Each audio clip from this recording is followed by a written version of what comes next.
জয় মা তারা, জয় গুরু বন্দে। ষট কোণযুক্ত জমি ও সিংহমুখ জমি, তার উপর বসবাস করলে কী হয় শুনুন। ষট কোণযুক্ত জমি হচ্ছে সেই জমির উপরে 6টা কোণ থাকবে। এই জমি অত্যন্ত শুভ।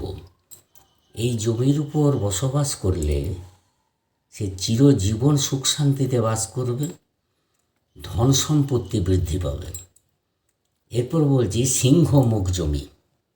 যে জমির একটা দিক প্রচণ্ড চওড়া আর বিপরীত দিকটা সংকুচিত, অর্থাৎ সিংহের মুখের মতো আকৃতি, সেই জমিকে সিংহমুখ জমি বলে। ওই জমির উপর বসবাস করার পক্ষে অত্যন্ত অশুভ, কিন্তু ওই জমির উপর ব্যবসার স্থান শুভ হয়। ব্যবসা করলে অত্যন্ত ভালো হবে। তোমাদের পাশে আছি, সকলে ভালো থেকো। আমার ভিডিও ভালো লাগলে পাশে থেকো। রাধা রাধা।